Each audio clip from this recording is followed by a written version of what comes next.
अस्सलामुअलैकुम वरहमतुल्लाह। आज की क्लास का हम आगाज करते हैं। आज हमारा टॉपिक है sunnah as a source of sharia law.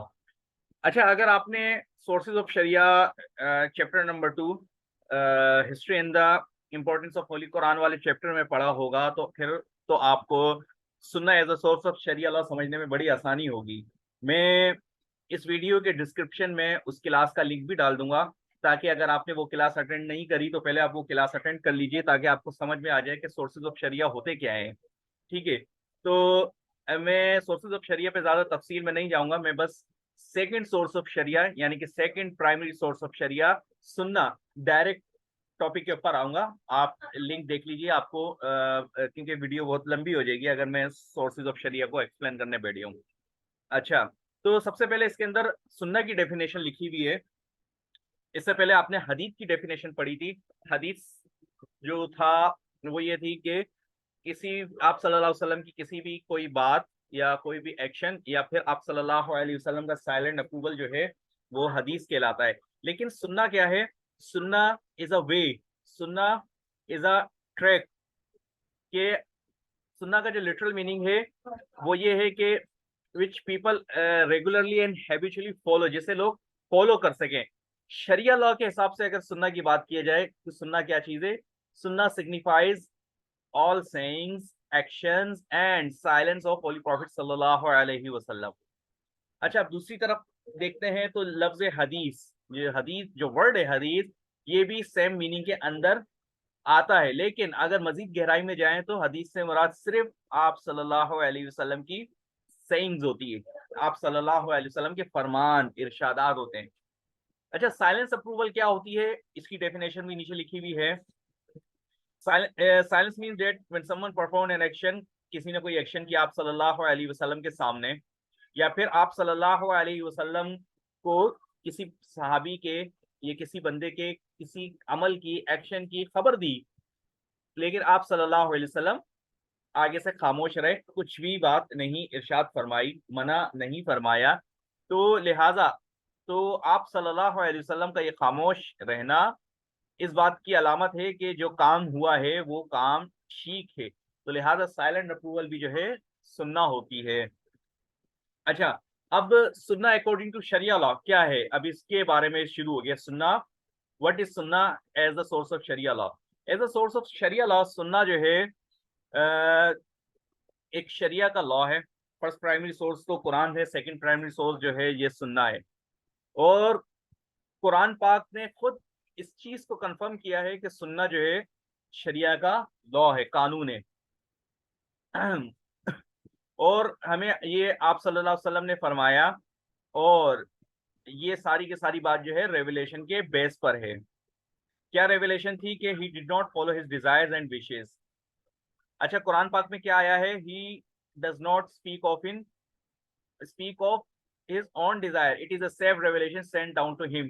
तो इसका मतलब है जिस तरीके से कुरान पाक में किसी चीज का हुक्म आया है, सेम इसी तरह अगर आप सल्लल्लाहु अलैहि वसल्लम ने किसी चीज का हुक्म दिया है तो इसका मतलब है कि आप सल्लल्लाहु अलैहि वसल्लम अपनी तरफ से कोई बात इरशाद नहीं फरमाते, बल्कि अल्लाह ताला की तरफ से वो बात आप सल्लल्लाहु अलैहि वसल्लम के दिल में डाली जाती है। तो इसीलिए सुन्ना भी सोर्स ऑफ शरिया लॉ है। मतलब सुन्ना से साबित होने वाले जो अहकामात हैं उन पर अमल करना लाजिम होगा, वाजिब होगा। जिस तरह कुरान के हुक्म को पर अमल करना लाजिम होता है, इसी तरह सुन्ना जो है सोर्स है शरिया लॉ का, तो इससे साबित होने वाले अहकामात को मानना जरूरी है। तो इससे ये बात साबित हुई कि आप सल्लल्लाहु अलैहि वसल्लम की सेइंग्स जो है वो भी कुरान पाक की तरह है और लाजिम है कि इसको हम फॉलो करें। अच्छा, सेकंड चीज पर आते हैं। आप सल्लल्लाहु अलैहि वसल्लम की जो रिस्पॉन्सिबिलिटी है वो ये है कि कुरान पाक को एक्सप्लेन करना। अल्लाह ताला ने कुरान पाक को नाजिल फरमाया उम्मत की हिदायत के लिए, और एक्सप्लेन कुरान पाक की तालीमात को किसने किया? ये आप सल्लल्लाहु अलैहि वसल्लम ने इसकी तालीमात को एक्सप्लेन किया, ताकि एक आम बंदा लेमैन जो है इसको समझ सके। और आप सल्लल्लाहु अलैहि वसल्लम की जो वजाहत है उसने कुरान पाक को समझने में आसानी पैदा करी। तो ये दूसरा पॉइंट इस भी इस तरफ इशारा कर रहा है कि सुन्ना हमारी जिंदगी में कितनी इंपॉर्टेंट है, कि अगर कुरान को भी समझना है तो सुन्ना के सहारा लेना पड़ेगा, तब जाके कुरान पाक समझ में आएगा। तो लिहाजा इससे अंदाजा हुआ कि सुन्ना जो है शरिया का लॉ है, यानी कि शरिया के अहकामात जो है वो इससे साबित होते हैं, सुन्नत से, हदीस से। अच्छा, इसके अलावा आप सल्लल्लाहु अलैहि वसल्लम की एक और जिम्मेदारी वो ये है कि अल्लाह ताला के जो अहकामात हैं उनको प्रैक्टिकली अपनी जिंदगी में अपनाकर, यानी कि प्रैक्टिकली उन पर अमल कर कर जो है लोगों को एक डेमोन्स्ट्रेशन देना, कि उन लोगों को करके बताना कि जिस तरह नमाज पढ़ने का हुक्म अगर कुरान पाक में है तो पढ़ने का तरीका क्या है, आप सल्लल्लाहु अलैहि वसल्लम ने अपनी जिंदगी से अमल करके दिखाया।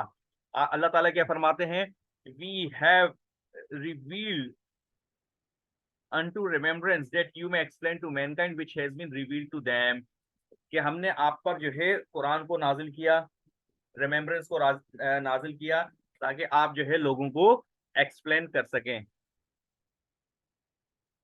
इसी तरह कुरान पाक में ऐसी बहुत सारी आयात हैं जो कि सुन्ना, यानी कि आप सल्लल्लाहु अलैहि वसल्लम की हदीस से या आप सल्लल्लाहु अलैहि वसल्लम के तरीके से समझ में हमको आती हैं। अगर आप सल्लल्लाहु अलैहि वसल्लम का तरीका इसमें नहीं होता या एक्सप्लेनेशन नहीं होती तो हमको वो चीजें समझ में नहीं आती। ये सारे के सारे आर्ग्यूमेंट्स चल रहे हैं जो ये चीज साबित करते हैं कि सुन्ना भी शरिया का लॉ है। तो लिहाजा ये बात साबित हुई कि सुन्ना जो है कुरान पाक के लिए बहुत जरूरी है, और सुन्ना जो है सोर्स ऑफ शरिया लॉ है।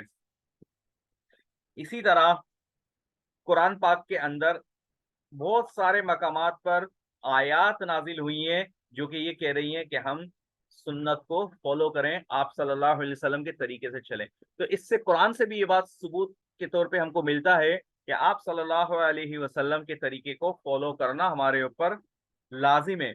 और इस हवाले से बहुत सारी वर्सेस, कुछ मिसाल के तौर पर चंद वर्सेस यहाँ पे दी गई हैं कि जिसमें हमको इस बात का हुक्म दिया गया है कि हम आप सल्लल्लाहु अलैहि वसल्लम की इताअत करें, जैसे कि O believers obey Allah and obey the messenger and those who are in authority, मतलब जो कि ओहदेदारान लोग हैं, जो कि आला हुक्काम है।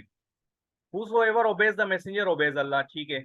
and if you have dispute concerning any matter refer it to Allah and messenger, अल्लाह के अहकाम में उस मसले का हल तलाश करें, और आप सल्लल्लाहु अलैहि वसल्लम के सुन्नत में उस मसले का अगर आपको कोई मसला पेश आ जाए तो उसमें तलाश करें, अगर आप अल्लाह पर और आखिरत के दिन पर यकीन रखते हैं। एक और वर्स है, and whatsoever the messenger give you take it, and whatsoever he forbids you abstain, रुक जाए, जो आप सल्लल्लाहु अलैहि वसल्लम आपको दें उसको ले लें, जिस चीज से मना करें रुक जाएं। तो ये रेफरेंस के तौर पे इतनी सारी जो है वर्सेस दी गई है। and it becomes not a believing man or woman when Allah and his messenger have decided an affair that they should claim any say in their affair, जब अल्लाह ने या आप अल्लाह के मैसेंजर ने कोई चीज तय कर दी तो फिर उसमें किसी के लिए जायज नहीं है कि वो इसमें कोई शक व शुबा करें या फिर कोई उसमें एतराज करें। तो इन सारी वर्सेस से हमको ये पता चलता है कि सुन्ना जो है शरिया का लॉ है। तो आप सल्लल्लाहु अलैहि वसल्लम जो है अल्लाह के नबी हैं, ठीक है, और आप सल्लल्लाहु अलैहि वसल्लम की जो जिम्मेदारी थी वो ये कि अल्लाह के अहकामात को लोगों तक पहुंचाए। तो लिहाजा अब और हमारी जिम्मेदारी ये बनती है कि हम उनकी जिंदगी को, इनकी तालीमात को फॉलो करें, और हम आप सल्लल्लाहु अलैहि वसल्लम पर यकीन करें और उनकी तालीमात को फॉलो ना करें। तो लिहाजा ये कोई चीज सेंस नहीं देती। The obedience of Allah without obedience of Holi prophet सल्लल्लाहु अलैहि वसल्लम इज अनथिंकेबल, ये सेंस में आने वाली बात नहीं है कि बंदा अल्लाह की तो इताअत करे लेकिन आप सल्लल्लाहु अलैहि वसल्लम की इताअत ना करे। तो इससे ये बात ये साबित हुई कि थोड़े से भी डाउट के बगैर हम ये कह सकते हैं सुन्ना जो है शरिया का लॉ है। ये इतने सारे ऊपर रेफरेंसेस और इतने सारे आर्गुमेंट्स गुजर चुके हैं जो ये साबित कर रहे हैं कि सुन्ना शरिया का लॉ है। अच्छा, और फिर इस सुन्ना के जरिए शरिया लॉ को क्रिएट किया जाता है, शरिया का कानून बनाया जाता है, शरिया के अहकामात की बुनियाद रखी जाती है सुन्ना को सामने रखते हुए। क्यों? क्योंकि सुन्ना जैसे कुरान पाक की जो आयात हैं उनको एक्सप्लेन करती है, उनकी वजाहत करती है जो कुरान पाक के हुक्म है। और फिर आप सल्लल्लाहु अलैहि वसल्लम जो है की जो एक्सप्लेनेशन है वो शरिया लॉ कहलाती है। ठीक है। और the explanation of the holy prophet सल्लल्लाहु अलैहि वसल्लम will contain the same commandment as of the holy Quran.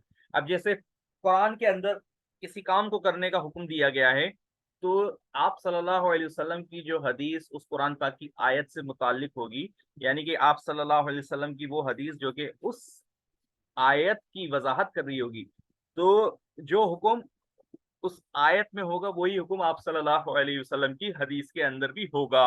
यानी कि कुरान की किसी आयत में अगर फर्ज काम का हुक्म है कि कोई काम करना फर्ज है मिसाल के तौर पे, तो आप सल्लल्लाहु अलैहि वसल्लम की जो वजाहत वाली हदीस होगी उस हदीस से भी वो काम करना फर्ज साबित होगा।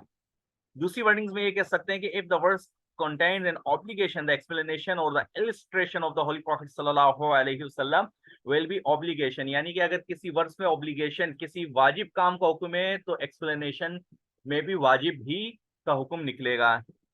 इसी तरह अगर किसी वर्स में ऑप्शनल काम का हुक्म है तो आप सल्लल्लाहु अलैहि वसल्लम की एक्सप्लेनेशन से भी ऑप्शनल काम का हुक्म निकलेगा।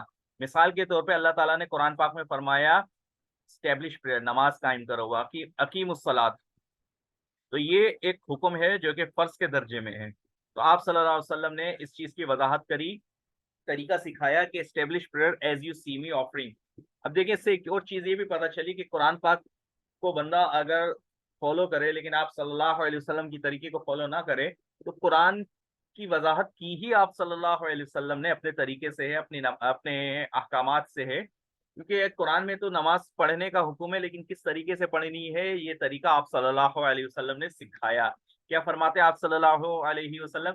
Establish prayer as you see me offering. तो लिहाजा जो प्रेयर का मेथड है जो कि आप सल्लल्लाहु अलैहि वसल्लम ने सिखाया, तो लिहाजा वो मेथड भी फर्ज होगा, क्योंकि कुरान के अंदर नमाज को फर्ज का दर्जा दिया गया है, तो लिहाजा आप सल्लल्लाहु अलैहि वसल्लम की वजाहत भी फर्ज के दर्जे में होगी। तो लिहाजा एक्शंस एंड ऑब्लिगेटरी और ऑप्शनल और are source of sharia law. तो आप सल्लल्लाहु अलैहि वसल्लम की हदीस से साबित होने वाली जितने भी एक्शंस हैं, चाहे वो फर्ज हो या फिर ऑप्शनल हो, तो वो सारे के सारे जो है शरिया लॉ कहलाते हैं। शरिया लॉ वो होती है कि जिससे किसी चीज का हुक्म निकलता हो, किसी चीज की वजाहत होती हो। कुरान पाक फरमाता है, कुरान पाक में अल्लाह ताला फरमाते हैं verily in the messenger of Allah you have a good example. ठीक है। अच्छा, the actions perform by the holy prophet सल्लल्लाहु अलैहि वसल्लम दो unclear of what they were obligatory, optional, lawful, but known that he performed them to gain the nearness of Allah। अच्छा, जो action आप सल्लल्लाहु अलैहि वसल्लम ने किए अपनी जिंदगी में किए, जो एक्शन, अगर ये बात अनक्लियर है, ये बात हमको पता नहीं चल रही कि वो एक्शन जो है करना फर्ज हैं, ऑप्शनल हैं या लॉफुल है, तो कम से कम इतना बात तो साबित होती है कि ये एक्शन करना अल्लाह की नियरनेस का सबब है, अल्लाह के करीब जाने का सबब है। क्यों? क्योंकि आप सल्लल्लाहु अलैहि वसल्लम ने इनको किया, तो आप सल्लल्लाहु अलैहि वसल्लम के तरीके पर चलते हुए अल्लाह के करीब जाने का सबब है। Then such actions are also lawful for people. तो लिहाजा ऐसे ऑप्शनल एक्शन जो है ये भी लोगों के लिए लॉफुल हो जाएंगे, यानी कि शरिया लॉ के अंदर आएंगी और लोग इस पर अमल कर सकते हैं। जैसे फार्मिंग, सेल, परचेस एटसेट्रा। ठीक है। फार्मिंग हो गई, खेती बाड़ी। अब फार्मिंग जायज है, वाजिब तो नहीं है, फर्ज भी नहीं है, लेकिन क्योंकि आप सल्लल्लाहु अलैहि वसल्लम ने के जिंदगी से हमको फार्मिंग, सेल, परचेस करना मिलता है, तो लिहाजा इससे हमको ये पता चला कि ये काम करना भी जायज है। ठीक है। अच्छा, इसी तरह आप सल्लल्लाहु अलैहि वसल्लम की साइलेंस किसी कंपेनियन के एक्शन के ऊपर ये भी इस बात को साबित करती है कि ये काम शरिया लॉ है, जायज है। क्योंकि आप सल्लल्लाहु अलैहि वसल्लम जो है कानून बनाने वाले थे, और ऐसा मुमकिन नहीं है कि आप सल्लल्लाहु अलैहि वसल्लम के सामने कोई गैर शरई काम हो और आप सल्लल्लाहु अलैहि वसल्लम उस पर तनबी ना फरमाए। तो लिहाजा आप सल्लल्लाहु अलैहि वसल्लम की खामोशी ये साबित करती है कि वो काम बिल्कुल ठीक है। अब मिसाल के तौर पर कि आप सल्लल्लाहु अलैहि वसल्लम ने देखा नेग्रो बच्चे जो थे मस्जिद के अंदर खेल रहे थे, ये अपने किसी खास इक्विपमेंट के जरिए। आप सल्लल्लाहु अलैहि वसल्लम इस मौके पर खामोश रहे, तो इससे पता चला कि वो उनका अमल जायज था। इसी तरह आप सल्लल्लाहु अलैहि वसल्लम ने खुशी, अप्रूवल और considered some good some deeds good in all such cases in the action is lawful for Muslim। इसी तरह खुशी का इजहार वगैरह हो गया, तो इस मौके पर भी जो है आप सल्लल्लाहु अलैहि वसल्लम की रिवायत हमको मिलती है। अच्छा, अगर हम बात की जाए कि सुन्ना की कितनी अकसाम में तकसीम किया जा सकता है, तो सुन्ना की 4 किस्में हैं। देखें, सुन्ना की पहली किस्म वो है जो कि बिल्कुल सेम टू सेम कुरान पाक की तरह है, यानी कि जो हुक्म कुरान पाक में है, किसी काम को करने का हुक्म है फर्ज के दर्जे में, तो सुन्नत से भी फर्ज के दर्जे का हुक्म ही क्लियर होगा, मतलब साबित होगा। अच्छा, these laws approve the directives of the Holy Quran such as obedience of parents, false evidence and the murdering of person etc। जिस तरह कुरान पे अंदर अल्लाह वालिदैन की फरमाबरदारी का हुक्म है, झूठी गवाही से मना किया है, किसी को कत्ल करने से मना किया गया है, इसी तरह हदीस के अंदर भी इन कामों से जो मना किया गया है, तो ये मना करना भी इसी तरह फर्ज के दर्जे में है जिस तरीके से कुरान पाक के अंदर था। सेकंड टाइप सुन्नत की वो है कि विच लिमिट्स द जनरल कमांडमेंट्स। क्या मतलब कि कुरान पाक में बस किसी काम को करने की इजाजत दी गई थी कि काम कर सकते हैं, लेकिन किस हद तक कर सकते हैं, कितना ज्यादा कर सकते हैं, इसकी वजाहत कुरान पाक में नहीं थी, इसकी वजाहत करी है हदीस ने। तो सेकंड लॉ जो है हदीस का, वो क्या करता है, limits the general commandment of holy Quran. कैसे? मिसाल के तौर पर कुरान पाक में अल्लाह ने फरमाया कि अल्लाह ने इजाजत दी ट्रेडिंग की, कारोबार की, तो ये एक जर्नल कमांडमेंट है। इससे हमको ये नहीं पता चलता कि कौन सी ट्रेडिंग जायज है, कौन सी ट्रेडिंग जायज नहीं है। तो होली प्रॉफिट सल्लल्लाहु अलैहि वसल्लम ने इसको खास कर दिया by prohibiting some kinds of trading. बास ट्रेडिंग्स को आप सल्लल्लाहु अलैहि वसल्लम ने नाम लेकर बताकर ये बता दिया कि ये ट्रेडिंग्स जायज नहीं है। जैसे ऐसी चीज की ट्रेडिंग जो कि इंसान ने देखी ही ना हो, यानी कि यूं सोच देख ये समझ लें कि बिन देखेगा सौदा, ये जायज नहीं है। इसी तरह जो है अल्लाह ताला ने मुर्दा जानवर खाने से मना किया गया जो कि सही से ज़िबा ना किए गए हों। कुरान पाक की आयत है, forbidden unto you for food are carrion and blood. मुर्दा और खून आप लोगों के लिए जो है हराम है। तो इसी तरह आप सल्लल्लाहु अलैहि वसल्लम ने खास कर दिया कहते हुए कि sea water is pure and dates is lawful. अब यानी कि समंदर का पानी साफ है और इसका मरने वाला जानवर जो है हलाल है। मरने वाले से मुराद यानी कि मछली जो है, अब उस पर छुरी नहीं फेरी जाती, मछली को निकालो और निकाल के जब छोड़ दो तो वो मर जाएगी, तो वो जानवर जो है हलाल है। तो ये होती है लिमिटेशन करना। सेकंड टाइप सुन्नत की है लिमिटेशन करना। इस हदीस के अंदर क्या किया आप सल्लल्लाहु अलैहि वसल्लम ने, exempted the death of sea from the categorize as carrion which is हराम फॉर ऑल मुस्लिम। बाकी जो मुर्दार जानवर हैं जो कि मर जाते हैं, उनसे फिश को अलग कर दिया। ठीक है। थर्ड कैटेगरी है इसके अंदर जिसमें हम ये कहा जाता है कि further explanation of the commandment of holy Quran. Quran पाक के जो अहकामात हैं उनकी फर्दर एक्सप्लेनेशन की गई है। अब मिसाल है जैसे नमाज है, ज़कात है, हज है, इनका सिर्फ कुरान में हुक्म है। ज़कात कितनी देनी है, नमाज किस तरह पढ़नी है, हज किस तरह करना है, ये कुरान पाक में नहीं है। कुरान पाक में सिर्फ हुक्म दिया गया है। तो इसकी वजाहत जो है, इसकी मजीद एक्सप्लेनेशन जो है हदीस में की गई है। तो ये तीसरी किस्म कहलाती है सुन्नत की। ठीक है। फोर्थ टाइप क्या है जो कि कुरान पाक में नहीं है, बल्कि आप सल्लल्लाहु अलैहि वसल्लम ने इसके बारे में फरमाया कि क्या जायज है या जायज नहीं है। ऐसा क्यों है? बिकॉज के मतलब ये हुक्म आप सल्लल्लाहु अलैहि वसल्लम के फरमान जो कि कुरान में मौजूद ना हो, वो फरमान हुक्म किस तरह बन सकता है? वो इसलिए कि सुन्ना खुद शरिया का लॉ है। ठीक है, सुन्ना खुद शरिया का लॉ है। एंड द होली प्रॉफिट सल्लल्लाहु अलैहि वसल्लम has the authority to make law. और आप सल्लल्लाहु अलैहि वसल्लम को अथॉरिटी है कानून बनाने की, लॉ बनाने की, यानी कि शरीयत का हुक्म बताने की, समझाने की। तो लिहाजा हम ये कहेंगे कि सुन्ना जो है कुरान की तरह है। जैसा कुरान के अंदर लॉ है, इसी तरह आप सल्लल्लाहु अलैहि वसल्लम जो है कानून सिखा सकते हैं, बता सकते हैं। जैसे इस जैसे कि कुरान पाक में क्या है, listen carefully I have been granted, नहीं, आप सल्लल्लाहु अलैहि वसल्लम ने फरमाया listen carefully I have been granted similar thing with the holy Quran. ठीक है, this similar thing is the सुन्ना। I have been granted similar thing mean सुन्ना।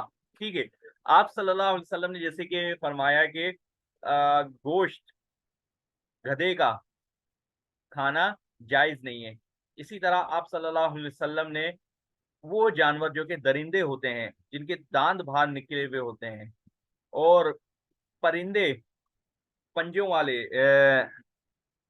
जबड़ों जिनके दांत आगे से जो कि शिकार वाले होते हैं, इनका खाना भी जायज नहीं। हालांकि कुरान पाक में इस बारे में नहीं था लिखा हुआ, लेकिन आप सल्लल्लाहु अलैहि वसल्लम ने अपनी हदीस से ये बात समझाई। तो जो हुक्म कुरान में ना हो, सिर्फ आप सल्लल्लाहु अलैहि वसल्लम उसको समझाएं, तो वो भी लॉ बन जाता है, शरिया का लॉ। इसी तरह आप सल्लल्लाहु अलैहि वसल्लम ने जो है ग्रैंड मदर का हिस्सा जो है वो इनहेरिटेंस के अंदर बयान फरमाया।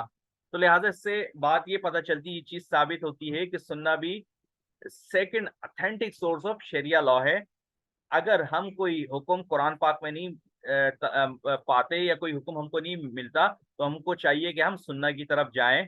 And if you find it in the सुन्ना, तो फिर हमारी ये जिम्मेदारी बन जाती है कि हम इसको ऐसे ही हुक्म को फॉलो करें जैसे कुरान पाक का हुक्म हमारे लिए होता है कि हम उस पर अमल करें। कोई चीज समझ ना आई हो तो आप कमेंट करके पूछ सकते हैं। तब तक के लिए अल्लाह हाफिज।